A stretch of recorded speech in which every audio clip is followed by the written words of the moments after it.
Good morning and welcome to Path of Evolution.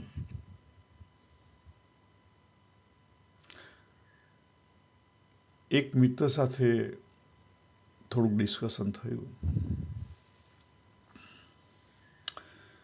અમારી ઓફિસની આગળ એક મોટો પાર્ક છે અને પાર્કની અંદર ઘણા બધા હોમલેસ માણસોએ ટેન્ટ મૂકેલા છે, બાંધેલા છે એમના લાઈફ માટે.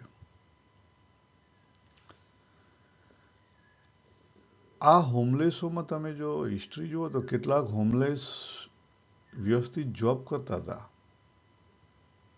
પણ એમના જીવનમાં એવી કેટલીક ક્રાઇસિસ આવી અને ફસકાઈ ગયા અને પછી આ લાઈફની અંદર આવ્યા. This is the reality. આપણા જીવનની અંદર પણ કેટલીક ક્રાઇસિસ નાની મોટી આવે છે અને આ ક્રાઇસિસ વખતે તમારું સ્ટેટ ઓફ માઇન્ડ જો સરખું ના હોય તો તમે ગમે તે ડિસિઝન લઈ શકો અને એમાં તમે પછી ફસકાઈ જાઓ. સૌથી મોટામાં મોટી ક્રાઇસિસ કઈ આવશે? લાઈફની સૌથી મોટામાં મોટી ક્રાઇસિસ આવશે જ્યારે આ દેહ છોડવાનો આવશે ત્યારે, અને દરેકને આવશે. તમે જો જોશો તમારી આજુબાજુ જે લોકો રિટાયર્ડ થયા છે અથવા લાઈફના છેલ્લા વર્ષોમાં ચાલતા હશે, એ લોકોની સ્થિતિ બહારથી સારી દેખાતી હશે કદાચ, પણ તમે એની જોડે બેસશો તો એ લોકો હીનતા, દીનતા, ડર આની અંદર સકડાયેલા છે. તમે ચેક કરજો. અને આ વસ્તુ તમારી લાઈફમાં આવશે 100%. આ સ્થિતિ આવશે જ 100%. જો અર્જુનની ચેક કરો, અર્જુનની પાસે કેટલી બધી સ્કિલ હતી, બહુ સરસ. એને આજ સુધી કેટલા બધા, he is a great warrior, right. એને કેટલી બધી લડાઈઓ લડી હતી. અને એટલા માટે તો મહાભારતમાં પાંડવોના પક્ષે એ સેનાપતિ હતો.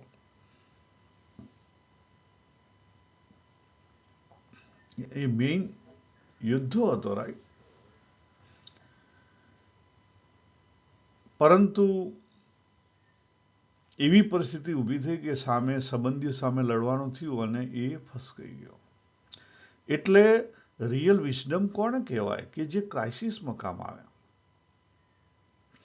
તમે કર્યું અને જો એ વસ્તુ ક્રાઇસિસમાં કામ ના આવી તો પછી એ શું કામનું?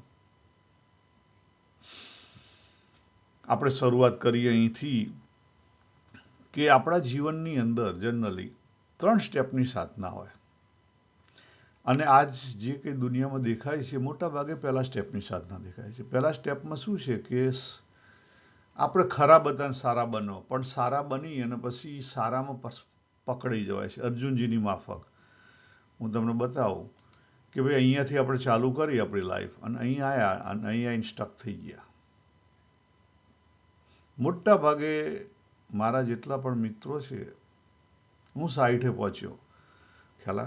એટલે એવું કહી શકાય કે 40 વર્ષનો સત્સંગ કર્યો તો 40 વર્ષના સત્સંગવાળા એવા મારા કેટલાય મિત્રો છે, કેટલાક 50-60 વર્ષવાળા છે ખ્યાલ. એ આટલે આવીને ફસકાઈ ગયા, ફસાઈ ગયા છે. કેટલાક ફસકાઈ ગયા છે અને કેટલાક ફસાઈ ગયા છે. મોટા ભાગના ફસાઈ ગયા છે ગુડી બ્રાન્ડમાં. કારણ કે અહીંથી સારું સારું સારું સારું કરતા આવ્યા એટલે પછી અહીંયા સારામાં ફસાઈ ગયા. હવે બીજા સ્ટેપમાં જવાની એમની પાસે તાકાત જ નથી. જો ભગવાન સ્વામિનારાયણે આખું 3 સ્ટેપની સાધના વ્યવસ્થિત સમજાય છે. તમે જો ડિટેલિંગ કરો તો ગઢડા મધ્યનું બીજું વચનામૃત, પાણીની શેરનું, પાણીની શેર જ છે એનું ટાઇટલ. કુવાનું દ્રષ્ટાંત છે સિવિલ એન્જિનનું, તો ખબર પડે. પણ આપણે અહીંથી નીકળવા માટે બહાર નીકળવા તૈયાર જ નથી. ઘણા મારા મિત્રો BAPSમાં જાય છે, ઇસ્કોનમાં જાય છે, થોડાક બ્રહ્માકુમારીમાં પણ છે. ખ્યાલ આવે? કેટલાક અદ્વૈત વેદાંતમાં પણ જાય છે. અને બાકી થોડા ઘણા અત્યારે જે મેઇન પેલા બે ગુરુઓ ચાલે છે, શ્રી શ્રી રવિશંકર ને એમાં અને પેલા બીજા છે ને સદગુરુ, હા, એમાં પણ જાય છે, પણ સ્ટક થઈ ગયેલા છે. ખ્યાલ આવે? તમે ચેક કરવું પડે કે હું ગુડી ગુડી બ્રાન્ડમાં તો ફસાઈ નથી ગયો ને. અને મોટા ભાગે આપણે એવું જ થાય છે કે આપણે ગુડી ગુડી બ્રાન્ડમાં ફસાઈ જઈએ છીએ. એટલે ખરેખર આપણે આગળ વધ્યા છીએ ના, આપણે સ્ટક થઈ ગયા છીએ. જ્યાં સુધી અંદરથી રિયાલિટી સમત્વ ના આવે ત્યાં સુધી બધું અધૂરું છે. ભગવાને અર્જુનને શું શીખવ્યું? અર્જુને અહીંયા પહોંચ્યો અને એ ફસકાઈ ગયો, પછી ભગવાને એને શું શીખવ્યું? ભગવાને એક જ શીખવી, જો આ સ્ક્રીન ઉપર દેખાય. આખી ભગવદ્ ગીતામાં ડગલે ને પગલે સમતાની વાત કરી છે. સમત્વ યોગ ઉચ્ચતે, ખ્યાલ આવે? સમદર્શિના સમબુદ્ધિ સર્વત્ર સમદર્શનમ સર્વત્ર સમપશ્યંતિ સર્વત્ર સમબુદ્ધય સમમ સર્વેષુ ભૂતેષુ, બધી જ જગ્યાએ.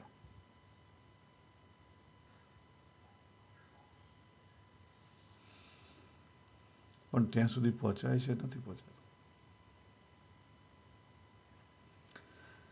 ભગવાને શું અર્જુનને ઉપદેશ આપ્યો કે અંદર તારી અંદર જ્યાં સુધી શાંતિ નહીં હોય તો બહારથી ઉસીની શાંતિ નહીં આવે, અને બહાર અશાંતિ હશે તો અંદરની અશાંતિ તને તોડી નાખશે. આપણે આપણી પ્રકૃતિ ઓઢેલી છે અને આપણી પ્રકૃતિ રેલાઈ રહી છે. એક પણ સેકન્ડ આપણી પ્રકૃતિ રેલાય વગર રહેશે નહીં. દેટ્સ રિયાલિટી, એને તમે ચેન્જ નહીં કરી શકો. આપણે આગળ આ સમજાયું હતું કે આ બાબુ છે, દેખાય? આ માથું છે અને આ પેટ છે. સૌથી નીચેનું દ્વાર હોય લોઅર સબકોન્શિયસ માઇન્ડ, એથી અપર સબકોન્શિયસ માઇન્ડ, એથી પછી આપણું હૃદય, બરાબર, ઇમોશનલ માઇન્ડ, અને પછી માથે બ્રેઇન, કપાળ, લોજિકલ માઇન્ડ. આપણે અંદરથી ડિવાઈડ થઈ ગયેલા છીએ. અને આમાંથી બહાર નીકળવા માટે નથી દોડવાનું ભોગમાં કે નથી દોડવાનું ત્યાગમાં. જો બે વસ્તુ ખોટી છે.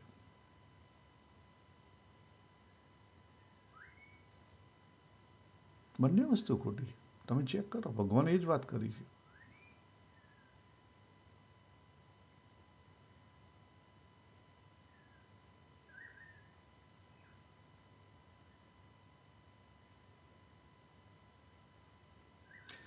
જે શબ્દ આપણે ત્યાં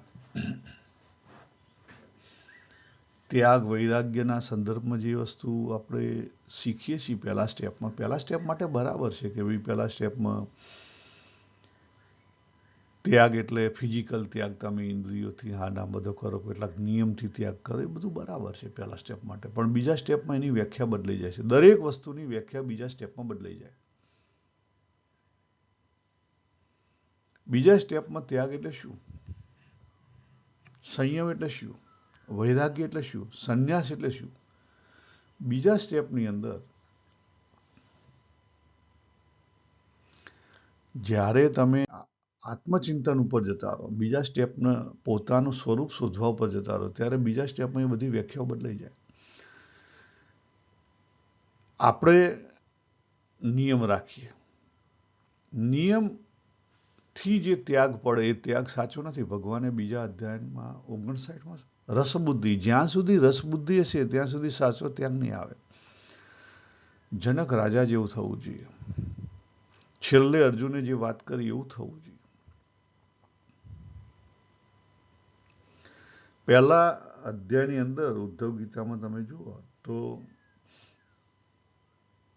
અષ્ટાવક્ર ગીતામાં જુઓ તો અષ્ટાવક્ર ગુરુએ પહેલા અધ્યાયમાં વાત કરી, બીજા અધ્યાયમાં તરત જ જનક છે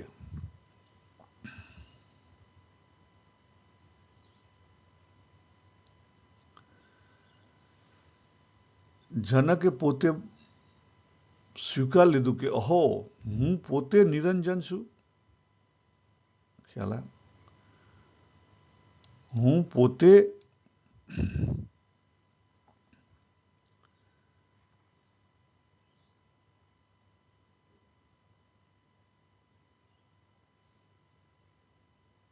શાંત છું, બુદ્ધ છું, પ્રકૃતિથી પર છું. ત્યાં જો સીધો જ શબ્દ છે, અહો નિરંજનમ શાંતો બોધો અહમ પ્રકૃતે પરમ. હું આ બધું છું. પછી આગળ કહે છે કે તો પછી આ અત્યાર સુધી જે હતું એ બધું શું હતું? મોહ હતો ને. અત્યાર સુધી હું કેમાં હતો? ઊંઘેલો હતો, મોહમાં હતો. યસ. પણ એવું થાય કેવી રીતે? એના તો તરત જ થઈ ગયો, શબ્દની અસર થઈ ગઈ. આપણે તો આટલો બધો 40 વર્ષથી સત્સંગ સાંભળીએ, શબ્દની અસર થતી નથી. કેમ? આપણા જીવમાં વાત જતી નથી.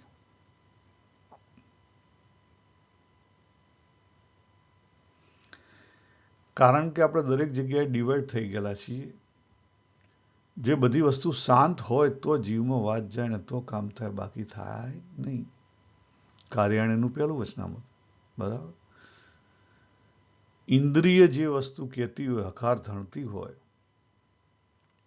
અને એ પછી આઈસેન્સ એ જ વસ્તુમાં હકાર ધરે, અને એ જ પછી ચિત્તની અંદર આપણી જે જૂની મેમરી છે એ હકાર ધરે, અને એ જ વાતનો હકાર મનની અંદર થાય, ને પછી બુદ્ધિમાં થાય, પછી જીવમાં પહોંચે. પહેલા જીવમાં પહોંચે નહીં. કાં પછી એ ઇન્દ્રિય, અહંકાર, ચિત્ત, મન અને બુદ્ધિ બધા શાંત હોય, સમત્વમાં હોય તો થાય, બાકી થાય નહીં. બુદ્ધિ તો કે મારે 4 વાગે ઉઠવું છે, પણ મન અને દેહ ના પાડે તો નથી ઉઠી શકતા. આપણે અંદરથી ડિવાઈડ થઈ ગયેલા છીએ. તો જો આ વસ્તુ સમજાય, આપણે સમજાય તો છે, પણ આપણે ઇમ્પ્લિમેન્ટ નથી કરી શકતા. જ્યાં સુધી આપણા પોતાના પ્રકૃતિ સ્વભાવ છે બેલેન્સિંગ નહીં થાય, ત્યાં સુધી આપણી મુશ્કેલીમાંથી આપણે પાર નહીં આવે. તો સૌથી પહેલું શું કરવું? પહેલી વસ્તુ એક જ વસ્તુ છે કે પોતાની જવાબદારી પોતે ઉઠાવો. જાગો. ભાગવાની વાત નથી. મોહની અંદર દોડશો નહીં, જાગો. થોડુંક જાગી જાઓ. એનું નામ શું થયું? એનું નામ જ કર્મ, સેવા, ધર્મ, દેહના ઇન્દ્રિયોથી શરૂઆત કરવાની છે. તો કર્મ, સેવા, ધર્મ, અને પછી એમાંથી જે નાનો મોટો અનુભવ થાય કે આમાંથી મને શું લાયક અને ડિસલાયક આવ્યું, શું કરવા જેવું, શું નથી કરવા જેવું, એની પર ચિંતન થાય. તો લર્ન ફ્રોમ ઓન એક્સપિરિયન્સ, એનું નામ જ્ઞાન. અને જ્ઞાન આવશે અને ઇમ્પ્લિમેન્ટ થાય, ઓટોમેટિકલી ઇમ્પ્લિમેન્ટ થાય. જાતે નથી કરવાનું, નિયમથી નથી કરવાનું.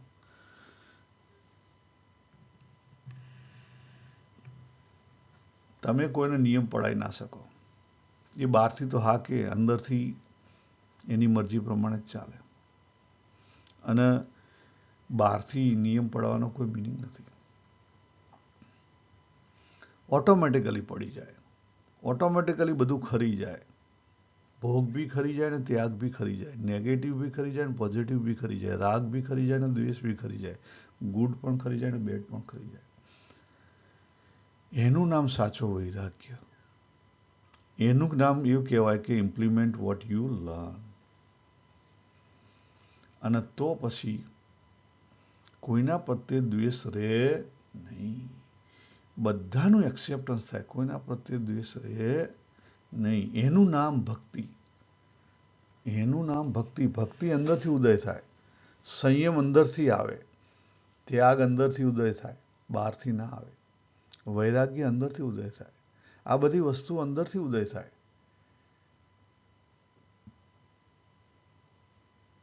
મેં તમને બહુ રહસ્યની વાત કરી. આ બધી વસ્તુ અંદરથી ઉદય થાય. હા, અને અંદરથી ઉદય થઈ હોય અને પછી બહાર દેખાય.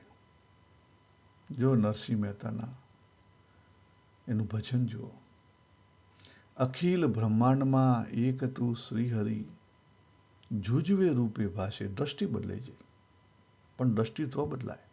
કોઈના પ્રત્યે દ્વેષ ના રહે.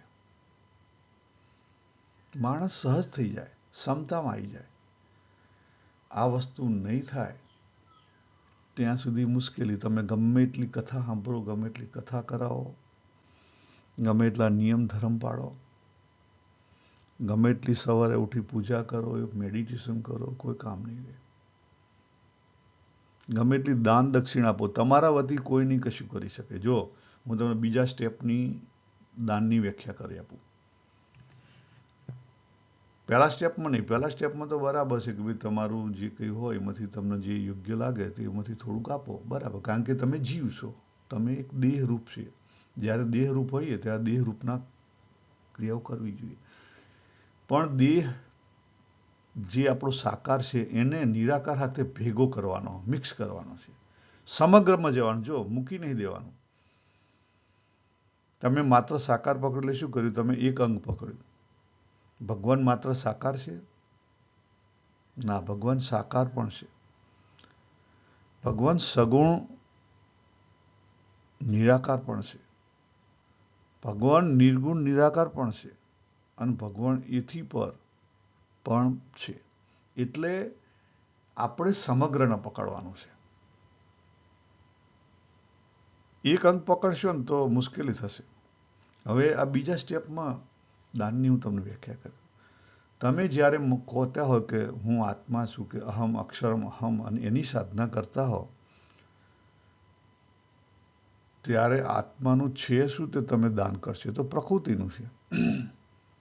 અને તમે તો કહો છો કે હું પ્રકૃતિ નથી, તો પછી તમને રાઈટ છે પ્રકૃતિનું? તમે ધનનું દાન કરતા હો, રૂપિયા લખાવતા હો કે ડોલર લખાવતા હો, તે પ્રકૃતિ છે. અને લખાવનાર કોણ છે? પ્રકૃતિથી બોલી રહ્યો છે. અને બોર્ડમાં લખે છે કોણ? એ પ્રકૃતિથી લખાય છે. પ્રકૃતિમાં થઈ રહ્યું છે. વિચાર કરો, ચેક કરો, ડીપર જો.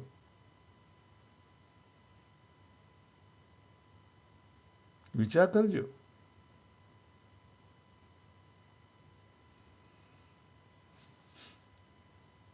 કેટલાક જે ગુડી ગુડી બ્રાન્ડમાં ફસાયેલા હોય ને એવા મિત્રોને ત્યાં જઈએ ને તો પછી આપણને કે અમે આ સમયો છે એમાં આટલું લખાયું. ભાઈ અમે પૂછ્યું નથી, અમારે જરૂર નથી. કેમ? કારણ કે હજી ગુડી ગુડી બ્રાન્ડમાં ફસાયેલા છે. એ સારા માણસો છે પણ ફસાઈ ગયા છે. તો ગુડ નથી બનવાનું. I am not telling good, I am said as beyond the good. હું બેડની વાત કરું, બેડ તો નથી જ બનવાનું. તો હું ગુડની વાત કરું, ગુડ પણ નથી રહેવાનું. બેડમાંથી ગુડ આવ્યા, ગુડમાંથી હવે બિયોન્ડ જતા રહો. ત્યારે તમે સાચા અર્થમાં ભક્ત બનશો. અને સાચા અર્થમાં તો સમર્પણ થશે. સમર્પણ અંદરથી આવે, બહારથી ના લે. બહારથી કોકને પગે લાગવાથી સમર્પણ આવ્યું કહેવાય નહીં. એ તો શિષ્ટાચાર છે. શિષ્ટાચાર છે. બરાબર. તો આપણે અહીંયા પૂરું કરીએ. પ્રશ્ન કે આપણા દરેકના જીવનમાં ક્રાઇસિસ આવશે અને કેવી રીતે લડવું એની ટૂંકમાં આપણે વાત કરી. અહીં આપણે પૂરું કરીએ. સર્વેને જય શ્રી કૃષ્ણ. હરિ ઓમ તત્સત. હરિ ઓમ.